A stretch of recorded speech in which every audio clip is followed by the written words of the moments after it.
ይድረስ ለኔ ይድረስ አካልህ በዓይነ ህሊናይ የተሳለ ድምፅ በዝነ ልቦናይ ያቃጨለ የዘወትር ሰቀቀን ለሆንክብኝ እንደ እህል ለምራብህ እንደ ውሃ ለምጠማህ እንደ አልባስ ለምታረዝህ እንደ እናት ጡት ለምናፍቅህ ውድኔ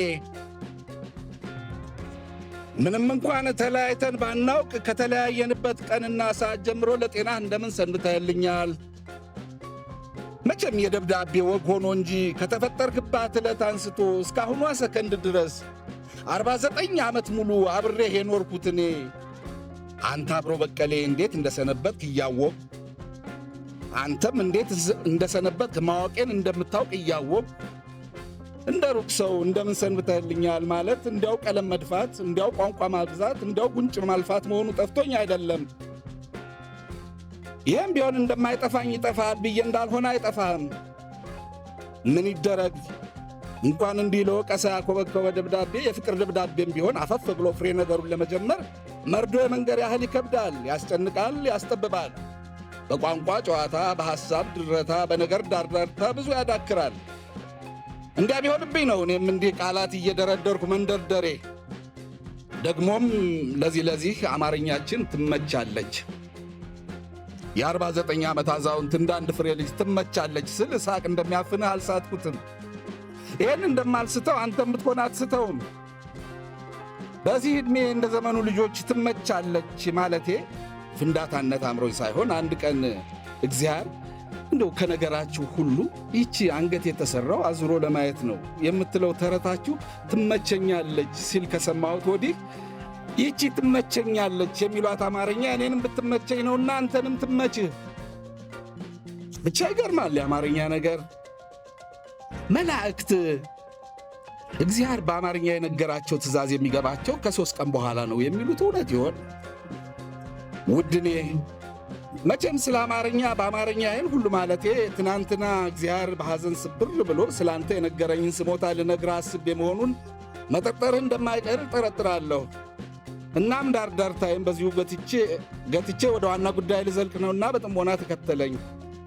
እውነቴን ነው የምልህ ትናንትና እግዚአብሔር እንዲያኩርምት ኩምትር ብሎ ጉንጮቹ በእንባ እየታጠቡ ሳቅ በሚቆራርጠው ልሳን የበደልከውን እየዘረዘረ አንድ በልልኝ ሲለኝ የምገባበት ነበር የጠፋኝ። እኔ ልሙትልህ በአንተ በአብሮ በቀሌ አፍሬአለሁ፣ አዝኛለሁ፣ ተሸማቅቄአለሁ። 49 ዓመት ሙሉ አብሬህ በመኖሬ ተጸጽቻለሁ። አለቀሰ እኮ። እኔ ለእሷን እሼ ነው ወይ ራሱን በራሱ ያበጀ ይመስል እኔ ተጨንቄ የሠራሁትን ጭንቅላት እኔ ባልሠራሁት ፍርሃትና ጭንቀት አጭቆ እኔ ተጠብቤ ያበጀሁትን ሥጋ እኔ ባላበጀሁት ስስትና ስጋት ነርቶ እኔን ከውስጡ ነቅሎ ጥሎ ነጠላውን እየተቅበዘበዘ ከሰው የሚያጋጨኝ በሰው የሚያስፈርድብኝ እንደሌለው የሚያስቆጥረኝ እያለ እግዚአብሔር ስቅስቅ ብሎ አለቀሰ እኮ። ለምን እንደዚህ ትሆናለህ? ለምን እንዲህ ታረጋለህ? ለምን እግዚአብሔርን ታስለቅሰዋለህ? እውነቴን ነው የምልህ እግዚአብሔርን እንደ ትናንቱ ቅስሙ ስብር ብሎ አይቼው አላውቅም። እንዲያ ዝም ብሎ እንዴት እኔን ከንብረቴ አውጥቶ ጥሎ ባዶውን ሲባዝን ይውላል? በሰላም አሳድረኝ ማለቱ ቢቀር እንዴት ደህና አደር እንኳን ሳይለኝ ታልጋው ላይ ይዘረጋል? እንዴትስ ነገ እንዲያርጌ ከሌን እንዲያርጌው ነገ ይህን ሰርቼ በዚያ እንዲወጥቼ በዚህ እንዲወርጄ እያለ ሥራዬን ጠቅሎ ይነጥቀኛል። ለምን አንድ አትልልኝም ሲለኝ እግዚአብሔሩ እሱ ሳይሆን አንተ የሆንክ ነበር የመሰለኝ። ምን ነው ምን አገባህና ነው እሱን አሽከንጥረህ ጥለህ ባዶ ባስቀረኸው ራስህ ይህን ያህል መጨነቅ? በእሱ ንብረት፣ በእሱ ሥራ፣ በእሱ ጥበብ አንተ ማን ፈላጭ ቆራጭ አደረገ? አንተ ማለት እኮ እስኪ ወስደው ድረስ አንተ ዘንድ ይቀመጥልኝ ያለውን የዕድሜ አደራ የተሸከም የእሱ ጥበብ፣ የእሱ እጅ ሥራ፣ የእሱ ሙዳይ፣ የእሱ ጌጥ ነህ። ታዲያ በየትኛው ሥልጣንህ፣ በየትኛው ዕውቀትህ፣ ማን በሰጠህ መብት ነው እንዳሻኝ ካልተወራጨሁ እያልክ የሰዎችን ዐይን መደንቆልህ፣ እግዚአብሔርን ማስለቀስህ? አደራ መጠበቅ እንዲህ ነው?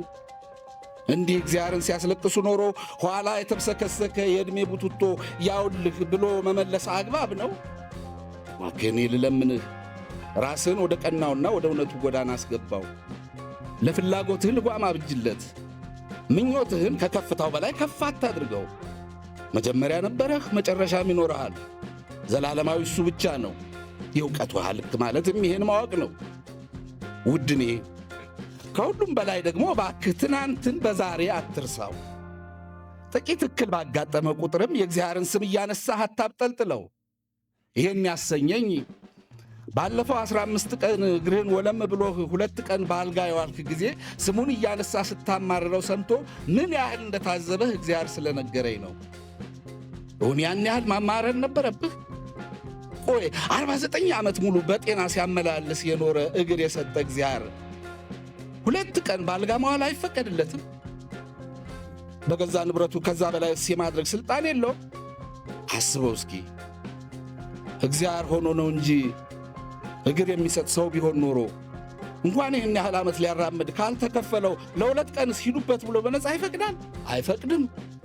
ታዲያ ለምንድን ነው አዳሜ ጣቱን ትንሽ እንቅፋት ነካ ባረገው ቁጥር ርብ ብሎ የሚጮኸው?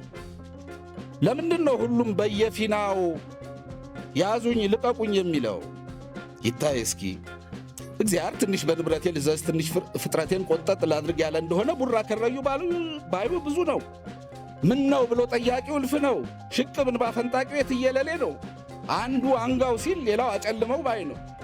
ታዲያ የስንቱን ጥያቄ ይመልስ፣ የስንቱን እንባ ያብስ፣ የስንቱን ጎን ይዳብስ። ውድኔ ይህን ሁሉ ማለቴ እግዚአብሔር ለራሱ አንሶ እኔ ለእሱ ጥብቅና መቆሜ እንዳይመስል እንደው የትዕግሥቱ ብዛት ድንቅ ቢለኝ ነው።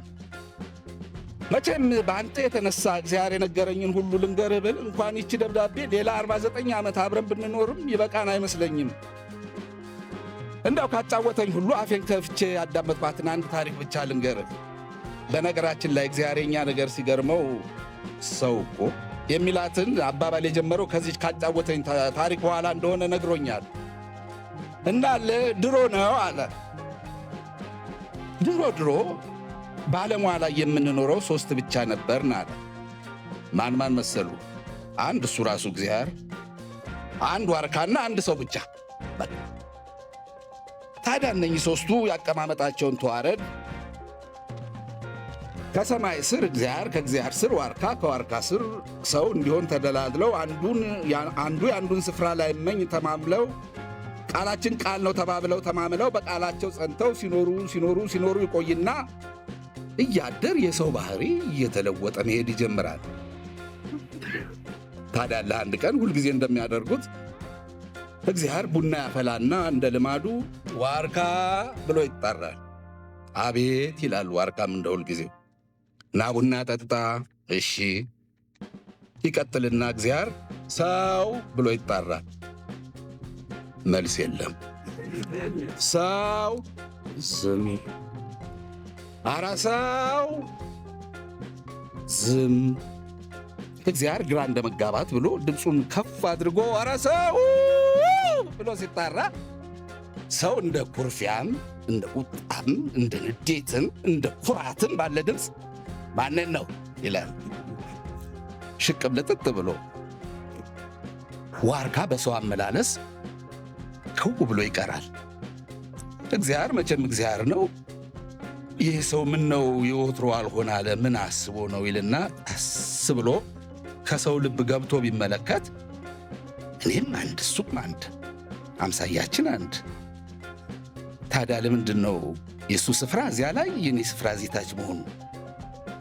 ደግሞ ስለምንድን ነው የእሱ ስም እግዚአብሔር የኔ ስም ሰው መባሉ የምትል በአመፅ የተጻፈች ቅሬታ ከሰው ልብ ላይ ታትማ ያነባል። እግዚአብሔር ቀስ ብሎ እንደገባው ከሰው ልብ ቀስ ብሎ ይወጣና ስለምን የገባኸውን ቃል አፈረስክ? ስለምንስ ሌላ ስፍራና ሌላ ስም ተመኘህ? ይለዋል ሰውን። አንተ አንድ ነህ ይመልሳል ሰው ሽቅብ ወደ እግዚአብሔር አንጋጡ። አዎ ይላል እግዚአብሔርም ቁልቁል ወደ ሰው እያስተዋለ። እኔም አንድ ነኝ ይቀጥላል ሰው። አዎ ደግሞ ምን አምሳያ ነኝ። አዎ አምሳያዬ ነህ። ያንተ ስፍራ ግን እዚያ ላይ ነው። አዎ እዚህ ላይ ነው። የኔ ስፍራ ደግሞ እዚህ ታች ነው። አዎ እሱ ታች ነው። ለምን? እልህና ቁጣ እየተናነቀው ይህን ጊዜ እግዚአብሔር በሆዱ አለች ነገር ይልና ቃል ስለሆነ ይለዋል። በአንደበቱ ቃል ብሎ ነገር አይገባኝም እኔ የበለጠ ቆጣ ይላል ሰው። እና ምን ይሁን ነው የምትለው? እግዚአብሔር በትዝብት ይጠይቃል። አንተም አንድ ነህ፣ እኔም አንድ ነኝ። ስለዚህ ሰው የጀመረውን አረፍተ ነገር አንጠልጥሎ ትከሻውን ግራና ቀኝ እያንጎማለለ ዝም ይላል። ስለዚህማ የእኔ ስፍራ እሱ አንተ ካለበት ቦታ ላይ ከጎን መሆን አለበት እንጂ እዚህ ታች ያውም ከዋርካ ስር ሊሆን አይገባም ይላል ሰው ፍርጥም ብሎ ሽቅብ እንዳንጋጠጠ። ዋርካ በሐዘንና በኀፍረት ቅስሙ ስብር ይልና ዝም ይላል። እግዚአብሔር የሆዱን በሆዱ ይዞ እንደምታየው ስፍራ በልኬ የተሠራ ነው፣ እንደምን ከጎኔ ልትቀመጥ ይቻልሃል? እንዴትስ ለሁለት ይበቃናል? ይለዋል ሰውን በበዛ ትብዝብት ቁልቁል እያስተዋለ። እኔ አንተን ቅር ካላለህ ከበላይህም ብሆን ግድ የለኝ ይላል ሰው ሽቅብ እንዳንጋጠጠ። ይህን ሁሉ ያሰኘ እኔም አንተም አንድ ብቻ በመሆናችን ነው አደለ? ይለዋል እግዚአብሔር ቡናውን በፍንጃል እየቀዳ። ሰው ሽቅብ እንዳንጋጠጠ አዎና ሲለው እግዚአብሔር ፈገግ እንዳለ በሆዱ ብዙ ተባዙ ይላል። ደግሞ እኔ እናንተ አምሳያ ነን። ለምንድን ነው አንተ እግዚአብሔር እኔ ሰው መባሌ? ይቀጥላል ሰው አንገቱን ሽቅብ እንዳንጋጠጠ። እስቲ አንገትህን ወደ ቆምክባት ምድር መልሰው ይላል እግዚአብሔር በበለጠ ፈገግታ ጥርሱን ገለጥ አድርጎ ቡናውን ለዋርካ እያቀበለ።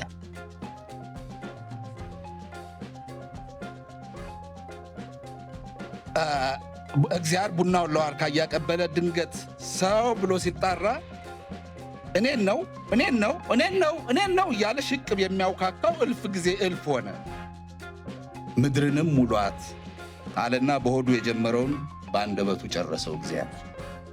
ውድኔ እግዚአብሔር ይችን ታሪክ የነገረኝ እባክህ ልኩን እንዲያውቅ አቅሙን እንዲረዳ ስፍራውን እንዲለይ አንድ በልልኝ ብሎ ነውና እባክህ ልክህን እወቅ። አንተ ማለት እኮ ለቅጽበት ብልጭ እንድትል እሱ ጭሮ በእጁ የጨበጠህ በእሱ ፍቃድ እንደበራህ በእሱ ፍቃድ ልትጠፋ በጣቶቹ መሃል የተወሸቅ ስንጥር ክብሪት ማለት ነህ። ታዲያ የብርሃን ዕድሜ በአንተ እጅ ያለ ይመስል ግራና ቀኝ እየተስለመለምህ የእግዚአብሔርን ጣት መለብለብህ ለምን ነው? እባክህ እኔ ልለምንህ እውነተኛውን መንገድ ይዘህ ቀጥ ብለህ በዝግታ ሩጥ። እውር ድንብርህን ባገኘኸው አቅጣጫ ስትጋልብ ብዙ ሰው ትገጫለህ፣ ብዙ ሰው ትጥላለህ፣ ብዙ ሰው ትረግጣለህ፣ ብዙ ሰው ታቆስላለህ እና እግዚአብሔርን ታስለቅሰዋለህ። እባክህ እግዚአብሔር እምባ እንኳን ይክበድ። በል እንግዲህ መቼም ደብዳቤ ሲጀምሩት ጭንቅ ሲጨርሱትም ጭንቅ ነው። ቢሆንም ወግ ነውና ከመለያየታችን በፊት ምንትስ የሚባል አገር ሰዎች ሲዘፍኑት ሰማው ብሎ እግዚአብሔር ራሱ የነገረኝን 4 መስመር ግጥም ነግሬልህ እንዲህ ይላሉ አለ። የዛ አገር ሰዎች ሲዘፍኑ እግዚአብሔር ታች ወርዶ እኔ ላይ ወጥቼ ስፍራ ብቀይረው ያውቃታል ስራውን ቅዱስ ሚካኤል ሰውም አላረገው። እየሳቀ ነው እግዚአብሔር የነገረኝ።